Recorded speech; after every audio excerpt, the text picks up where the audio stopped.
Hello दोस्तों, आज की वीडियो में बात करने वाले हैं कि अगर आप एक वेब डेवलपर बनना चाहते हैं और एक प्रोग्रामर बनना चाहते हैं तो आपको किन किन चीज़ों की आवश्यकता है और आपको क्या क्या चीज़ें आनी चाहिए। इस वीडियो में मैं आपको बताऊंगा कि आपको एक प्रोफेशनल वेब डेवलपर कैसे किस तरीके से बनना है और आपको क्या क्या चीज़ें आनी चाहिए। तो सबसे पहले चलते हैं दोस्तों। सबसे पहले आपको अंडरस्टैंडिंग करनी चाहिए कि स्टैटिक वेबसाइट क्या होती हैं और डायनेमिक वेबसाइट क्या होती है। ओके, तो सबसे पहले आपको ये पता होना चाहिए। तो चलिए मैं पहले आपको ये दिखाता हूँ कि मैं आपको एक अपना प्रैक्टिकल का एग्जाम्पल देने दिखाना चाहता हूँ जो कि मैंने वेबसाइट बनाई थी, तो जिससे मुझे पता चला कि स्टैटिक और वेबसाइट डायनेमिक वेबसाइट क्या होती हैं। तो स्टैटिक वेबसाइट वे वेबसाइट होती हैं जो कि सिर्फ यूजर उनको देख सकता है, उसमें कुछ इंटरेक्शन नहीं कर सकता। और डायनेमिक वेबसाइट वो वेबसाइट होती हैं जिनमें यूज़र इंटरेक्शन कर सकता है। सपोज दैट मैं अपने लोकल होस्ट पे चलता हूँ। मैं आपका अपना लोकल होस्ट स्टार्ट करता हूँ। सबसे पहले लोकल होस्ट पे चलते हैं, यहाँ पर क्लिक करते हैं तो मेरा अपाचे और माइस्क्ल दोनों रन कर रहे हैं। अगर आप नहीं रन कर रहे हो तो यहाँ से आप ऑन करेंगे उसको। ओके, तो यहाँ से मेरा रन कर रहा है। अब उसके बाद फिर चलते हैं लोकल होस्ट टाइप करा। यहाँ पे ये देखिए, सबसे पहले क्या करना, मैं आपको एक डायनेमिक वेबसाइट दिखाता हूँ। डायनेमिक वेबसाइट कैसी होती है। ये जो मैंने प्रैक्टिस के लिए वेबसाइट बनाई है दोस्तों, ये एक डायनेमिक वेबसाइट है। अब डायनेमिक वेबसाइट क्या होती है? डायनेमिक वेबसाइट वो होती है जहाँ हम अपनी इमेजेस स्टोर कर सकें डेटाबेस में। मतलब कि हम एक ऐसी लैंग्वेज का यूज़ कर सकें, प्रोग्रामिंग लैंग्वेज का यूज़ करके उस लैंग्वेज के थ्रू हम एक डेटाबेस में अपनी इमेजेस, अपने टाइटल, अपने डिस्क्रिप्शन, जो भी ऑल दैट डॉक्यूमेंट्स हम स्टोर करवा सकें और ज़रूरत पड़ने पर हम वहाँ उन्हें दिखा सकें। तो वो सारी चीज़ें हम एक सर्वर साइड प्रोग्रामिंग लैंग्वेज के द्वारा करते हैं, like PHP, Java, all that programming language, ASP, बहुत सारी प्रोग्रामिंग लैंग्वेज हैं। तो आप किसी भी प्रोग्रामिंग लैंग्वेज को सीख सकते हैं। मोस्टली वैसे पॉपुलर प्रोग्रामिंग लैंग्वेज तो बहुत सारी हैं, जैसे सबसे नंबर 1 पे चल रही है इस टाइम पे पाइथन है, जावा है, PHP is the most popular language in this world, I think, because Facebook is also running by the PHP language, and Flipkart also runs PHP language. So these are the popular language. Java is almost popular language. Python is almost popular language. But I want to say that, तो दोस्तों ये एक dynamic website है जिसमें हम user से interact करवा सकते हैं। मतलब कि यूजर से सारी चीज़ों को चेंज कर सकता है। यहाँ तो आपका फ्रंट एंड दिखाई दे रहा है। अब बैक एंड में चलने के लिए हमें क्या करना होगा, हमने इसका एक एडमिन पैनल बनाया था जो कि बनाया था लॉगिन मैनेज के नाम से। ये दोस्तों, ये आ गया इसका लॉगिन मैनेज। यहाँ पर हमने इसको लॉगिन कर लिया, ये हमारा बैक एंड आ गया। अब यहाँ से क्या करेंगे, हमें प्रोडक्ट ऐड करना है।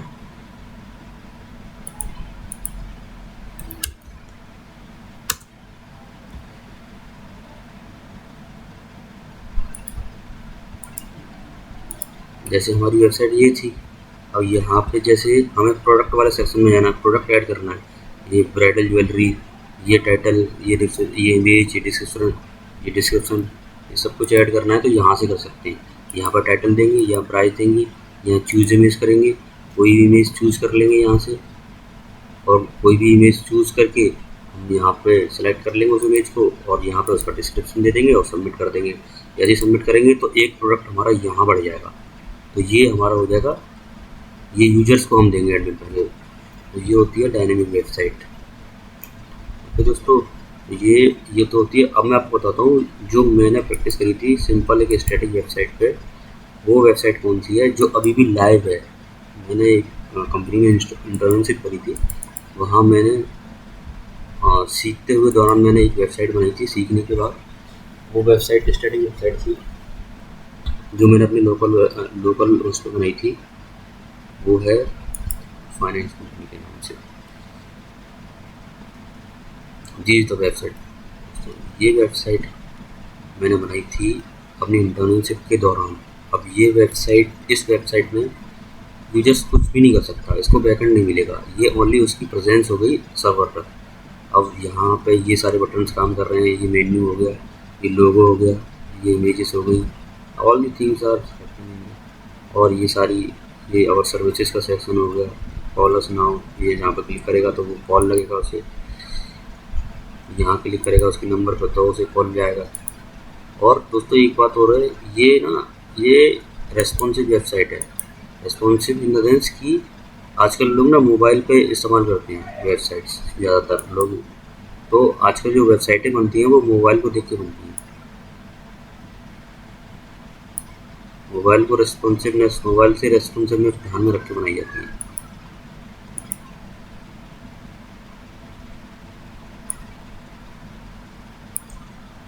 ये वेबसाइट मोबाइल रेस्पॉन्सिव वेबसाइट है। अगर आपकी वेबसाइट मोबाइल रेस्पॉन्सिव नहीं है तो यूजर्स को अच्छा एक्सपीरियंस नहीं मिलेगा और वो आपकी वेबसाइट को यूज़ नहीं करेगा। तो ये आप ध्यान रखिए कि जब भी आप वेबसाइट बनाएं तो मोबाइल रेस्पॉन्सिव होनी चाहिए, जो कि मस्ट है आज के टाइम पे। और मोबाइल रेस्पॉन्सिव बनाने के लिए बूटस्ट्रैप का फ्रेमवर्क आता है, उसे आप यूज़ करिए। तो चलिए दोस्तों, मैं आपको बताता हूँ कि एक वेबसाइट बनाने के लिए आपको क्या क्या चीज़ें आनी चाहिए, मतलब एक वेब डेवलपर बनने के लिए आपको क्या क्या चीज़ें आनी चाहिए। तो उसमें चलते हैं। यहाँ ये W3 स्कूल्स वर्ल्ड वाइड काफ़ी यूज की जाती वेबसाइट है। यहाँ आपको जो भी सीखना है दोस्तों यहाँ से सीख सकते हैं, बिकॉज यहाँ पे सारी चीज़ें बहुत अच्छी तरीके से समझाई हुई हैं। और world largest web developer site, the world largest web developer site, इससे अच्छी साइट कोई नहीं है जो कि आपको सारा चीज़ सिखा सके। बेसिकली आपको 3 चीज़ें मस्ट हैं। आपको HTML, CSS, बूटस्ट्रैप आज के टाइम में एक अच्छा फ्रेमवर्क है। इसमें क्या है कि आपको CSS की प्री इनबिल्ड क्लासेस मिल जाती हैं, मतलब CSS का बहुत ज़्यादा कोड नहीं लिखना पड़ता आपको। अगर बूटस्ट्रैप यूज़ कर रहे हो तो एक ओनली सिंपल क्लास आप उसमें लगा दो तो आपका सारा काम हो जाता है। बट CSS भी आपको आनी चाहिए, तो एक HTML, CSS और जावास्क्रिप्ट, ये 3 ऐसी लैंग्वेज हैं जो आपको मस्ट हैं, आना ही आना चाहिए। इसके अलावा यहाँ से आप जो भी सीख सकते हैं। और अगर आपको डायनेमिक वेबसाइट बनानी है, डायनेमिक इन द सेंस कि आपको डेटा स्टोर करवाना है सर्वर पे और डेटा को फैच करवाना है, तो आपको फिर एक स्क्रिप्टिंग लैंग्वेज आनी चाहिए। स्क्रिप्टिंग लैंग्वेज मीन्स कि आपको PHP आनी चाहिए। मैं अपना बात करूँ तो मुझे PHP आती है और मैं PHP से ही काम करता हूँ। तो ये जो वेबसाइट है ये मैंने PHP में ही बनाई हुई है दोस्तों। ये डायनेमिक वेबसाइट है जो कि PHP की कोडिंग से हो रखी है इसमें सारी, और ये स्टैटिक वेबसाइट है, इसमें भी सारी कोडिंग हो रखी है। बट ये इसमें PHP का यूज़ नहीं हुआ है बिकॉज ये स्टैटिक वेबसाइट है, ये ओनली स्टैटिक वेबसाइट है। इसमें ओनली HTML, CSS का ही यूज हुआ है, ओनली HTML, CSS की वाली वेबसाइट है ये, इसका और कोई यूज़ नहीं हुआ है। और बूटस्ट्रैप की क्लासेस हमने इसमें सारी लगाई हैं जिससे कि ये रेस्पॉन्सिव हो। तो HTML, CSS और बूटस्ट्रैप ये वेबसाइट इस पर बनी है। और ये जो वेबसाइट है दोस्तों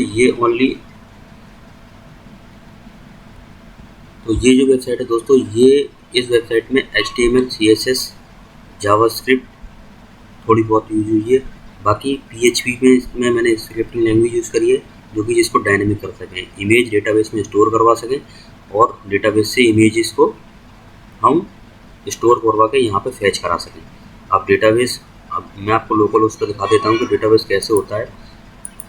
जैसे मैं लोकल होस्ट टाइप करा, PHP माई एडमिन में गए तो यहाँ पे एक डेटाबेस हम लोग PHP माई एडमिन में क्रिएट करते हैं। जैसे इस वाली साइट का मैं दिखाता हूँ आपको कि ये जो इमेजेस कहाँ हैं, ये इमेजेस कहाँ स्टोर हो रही हैं। ये सारी इमेजेस यूजर इन्फो में गए, यूजर इन्फो में जाने के बाद यहाँ पे ये देखिए दोस्तों, ये गैलरी है, गैलरी में ये सारी इमेजेस शो हो रही हैं। ये सारी गैलरी की इमेजेस हैं जो कि यहाँ पे ये दिख रही हैं। ये जो सारी इमेजेस हैं ये गैलरी वाली इमेजेस हैं जो कि गैलरी सेक्शन में है। और यहाँ पे अपना कैरोसेल इमेज है जो कि कैरोसेल में हमने शो करा रखी है। 3 इमेज हैं। तो ये यहाँ पे इमेजेस शो करा रखी है हमने, ये यहाँ पे, ये सॉरी यहाँ पे इमेजेस शो करा रखी है। ये जो 3 इमेज हैं दोस्तों, ये 1 2 तीनों इमेजेस हैं। तो ये हमारा डेटाबेस हो गया। यहाँ पे हम डेटाबेस में हम कोडिंग करते हैं, जिससे ये वैल्यू सारी डेटाबेस से कैच करवा के हम अपने फ्रंट एंड पे दिखाते हैं। ये फ्रंट एंड का पार्ट है। बैक एंड मैंने आपको बता ही दिया क्या होता है, और फ्रंट एंड क्या होता है आपको दोनों पता चल गया। फ्रंट एंड जो यूजर देखता है, बैक एंड होता वो भी यूजर के हाथ में है, बट वो डायनेमिक वेबसाइट में होता है, स्टैटिक वेबसाइट में बैक एंड नहीं होता। ओके दोस्तों, तो मैं समझ रहा हूँ कॉन्सेप्ट क्लियर हो गया होगा बैक एंड, स्टैटिक वेबसाइट और डायनेमिक वेबसाइट का। अभी भी अगर नहीं क्लियर हुआ हो तो आप यहाँ टाइप करेंगे dynamic static versus dynamic website. यहाँ आप जाके सर्च करेंगे तो आपको बहुत कुछ मिलेगा पढ़ने को।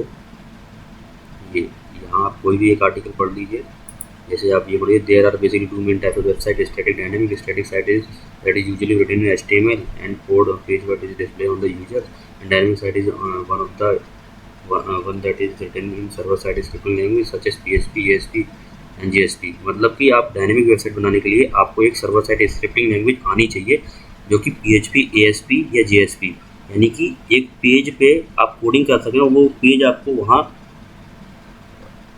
सेव कर सकें सर्वर पर। तो उसके लिए आपको एक scripting language like PHP, ASP, JSP इनमें से कोई भी आनी ही चाहिए, जिससे आप सर्वर से इंटरेक्टिविटी कर सकें। तो ये जो हो गया दोस्तों, ये हो गया। अब मैं दोस्तों आपको बताऊंगा कि मैं ना एक आगे प्लेलिस्ट लेके आने वाला हूँ, जिसमें मैं आपको ये सारी चीज़ें बताऊंगा कि HTML कैसे यूज़ करते हैं, CSS कैसे यूज़ करते हैं, बूटस्ट्रैप कैसे करते हैं, और जावास्क्रिप्ट कैसे करते हैं, jQuery भी आगे बात करेंगे। मतलब एक प्रोफेशनल वेब डेवलपर के लिए एक मैं सीरीज़ लेके आने वाला हूँ, जिसमें हम सारी बातें करेंगे कि, और सिंपल मैं आपको एक वेबसाइट बनाते हुए सारी चीज़ों का यूज़ करके दिखाऊंगा। लाइक हम जैसे HTML में ये सारी चीज़ें क्या क्या टैग होते हैं HTML के, HTML में हम मतलब कौन कौन से टैग यूज़ करते हैं, एडिटर, बेसिक एलिमेंट कौन कौन से होते हैं, heading, paragraph, style, formatting, codes, colour, link, image, tables. HTML में पेज में टेबल कैसे इंक्लूड करते हैं, इमेजेस कैसे इंक्लूड करते हैं, ये सारी चीज़ें हमें पता होनी चाहिए, और रेस्पॉन्सिवनेस भी हमें पता होना चाहिए। तो ये सारी चीज़ें मैं आपको बताऊंगा।